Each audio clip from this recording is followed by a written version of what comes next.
something that's quite fascinating that happened to me today. I had a meeting with other chaplains where I work. I'm the Jewish chaplain in a hospital, state hospital. We have a Catholic chaplain, a Protestant chaplain, and a Muslim chaplain. And we had a meeting today to discuss Thanksgiving.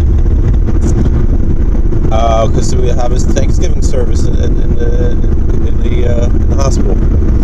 So the Protestant pastor, who is a Caribbean man, African American, Caribbean, he turned to me. He's like, "Are you happy about the election?" So I didn't know. I didn't want to get in trouble. I don't know, because I voted for Trump. Definitely happy that Hillary lost. I'm not so happy that Trump was a candidate, but he won. So it's and that's who I voted for. But so I said I was mostly concerned with the Congress, and the man who I wanted for Congress won. I'm talking about John Faso, because that was a very close race. So then, now I'm the only natural-born citizen there. They're all immigrants, all the other chaplains, and all of them, including the Muslim imam, all admitted that they voted for Trump. They all said, yeah, he was the lesser of two evils, not necessarily who they would have wanted, but I felt pretty good. I was feeling good all day. I heard some people whining, complaining, some Jewish doctors, oh my God, what happened? What's going to happen? And here I am with other men of God, and it's true, my friend Rabbi Bart Sadok, acquaintance, I hopefully can consider him a friend. He's a very, very special person. He said, we as religious Jews have much more fellowship with Christians and Muslims who are men and women of faith than we do with people who just happen to be Jewish by blood, yet don't practice religion or practice the watered-down version of religion. And after this, I really feel that if even a man who is a Muslim immigrant could vote for Trump, we don't have to feel guilty for voting for Trump. So it's wonderful. It's heartwarming. I think there's really a chance for America to come back together. And as much as many negatives that Trump has, one positive thing that he has is he's a deal maker, and I think he can bring America together in a way that he never did before. I mean, my big opposition to Trump was that he was a friend of the Clintons for many years. He supported the Clintons for many years, but because of that, he can build bridges that the Clintons couldn't make. And perhaps even the other Republican candidates who are more purist, who are more constitutionalist, and who I would have preferred personally almost anyone else on the Republican stage. But with the divisions that exist in America, Trump did not create those divisions. And Trump did not exacerbate those divisions. I have said for a long time, don't accuse Trump of being a racist. He is most certainly not a racist. He is the man who was the first to open up his country clubs to blacks and Jews in that neighborhood. What's it called, Mar-a-Lago, I guess, in Florida. This man is not a racist. He's certainly not an anti-Semite. It makes me sick when people call him an anti-Semite. Why? Because it was the blue six-pointed star with Hillary. Was supposed to be a sheriff, and somehow that's anti-Semitism. When all of his kids are married Jewish, his daughter is Jewish, his grandkids are all Jewish. You can't call him an anti-Semite. All right, is he a real conservative? Is he what we really wanted? No, but he is a unifier. He is not a divider. The media might want to paint him as a divider, might want to paint him as a racist and a sexist and Islamophobe. He is none of those things. nothing that he proposed, as far as immigration, was opposed by Hillary or by Obama when they were Obama placed temporary bans on people coming from countries in immigration.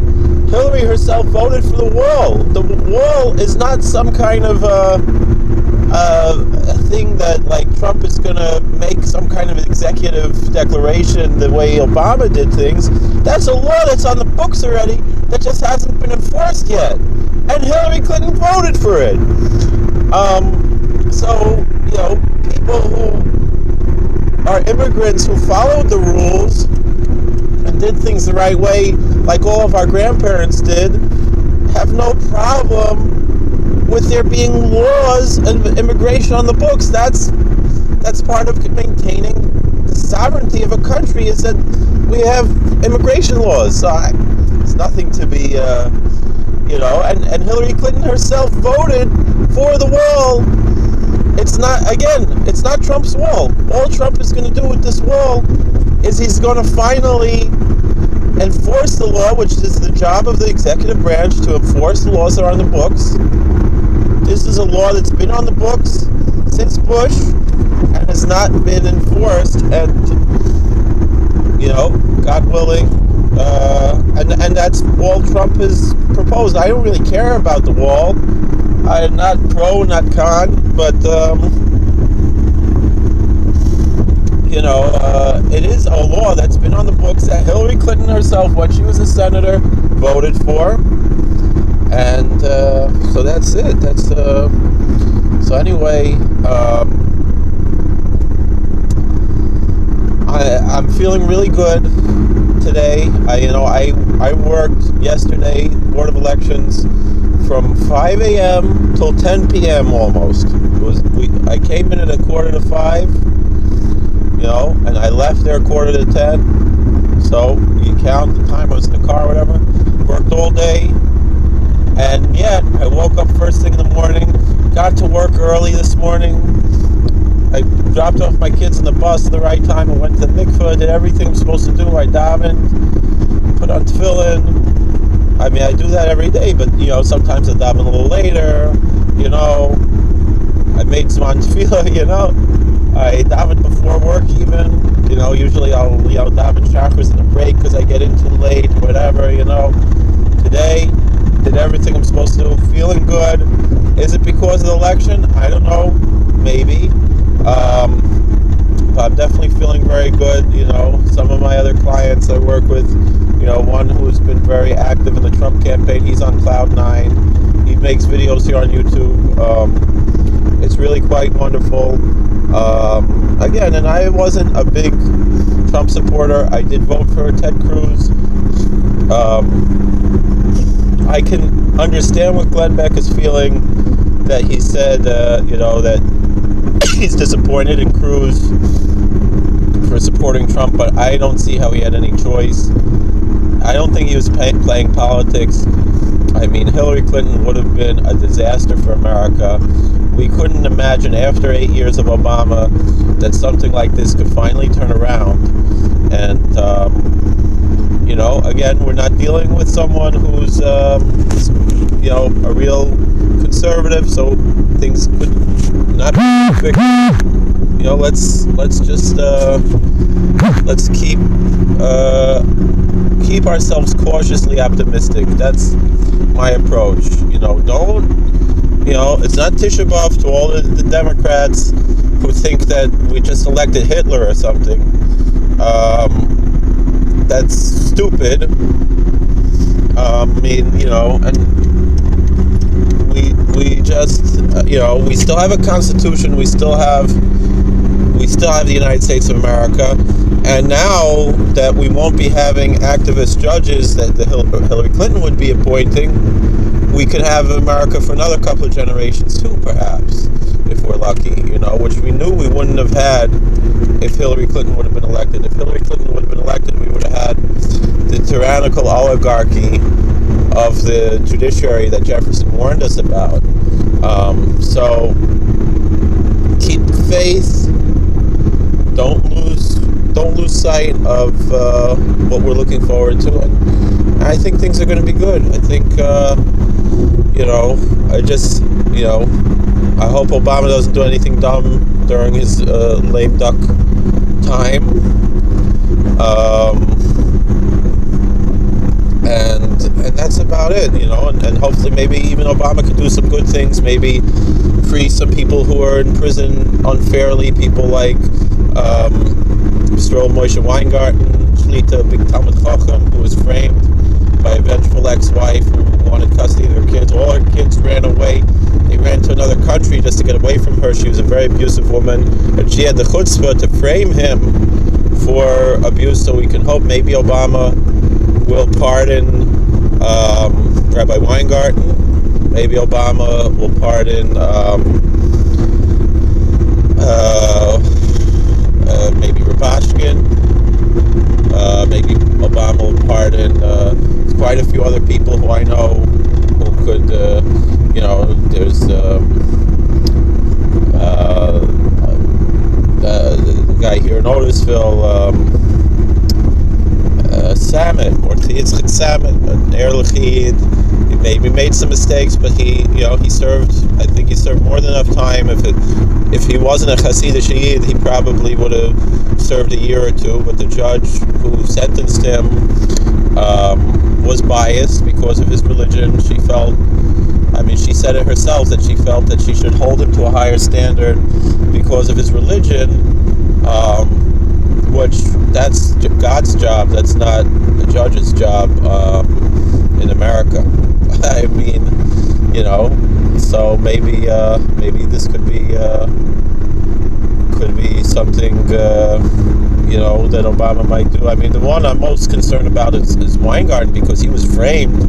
I mean, it was really quite horrifying, and to think that his ex-wife, who was such an evil woman, who did all kinds of horrible abuse to her children, as they've cried to me about, and I see her in Muncie working.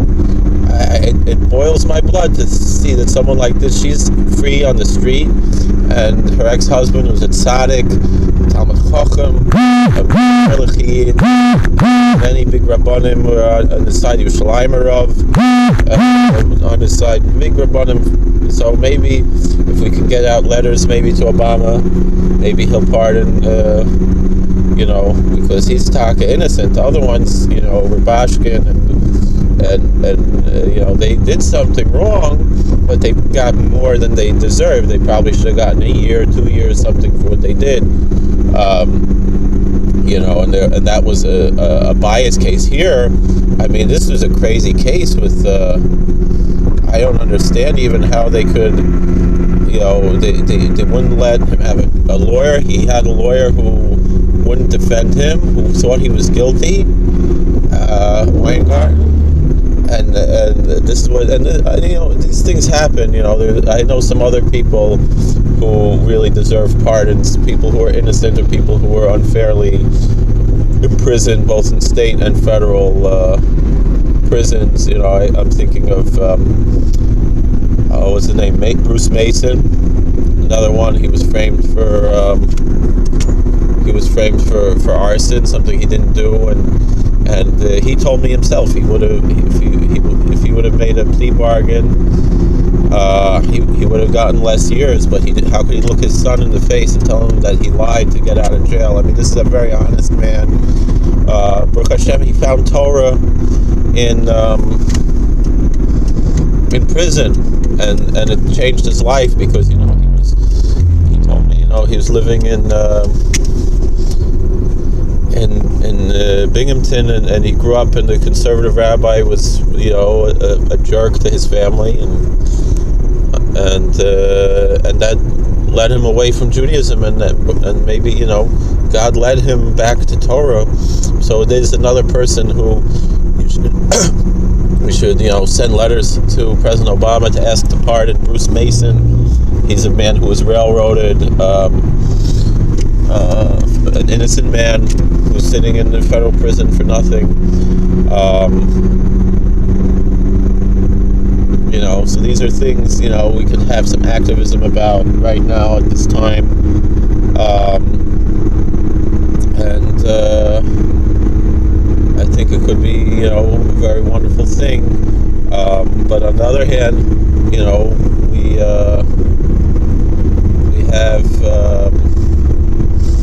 have Trump as our president-elect. I think it's going to be wonderful, but we need to pray for his safety and for his success, because there are a lot of threats against him from the left. He's in a very precarious situation. So let's hope that him and his family and all of them, they should be safe. Hashem should protect them, and also that he should keep his promises to uphold the Constitution, and appoint originalist judges to the Supreme Court, restore this country back to its founding principles. Maybe if he could get Ted Cruz on his team, that would be phenomenal. So let's just hope and pray, and it's a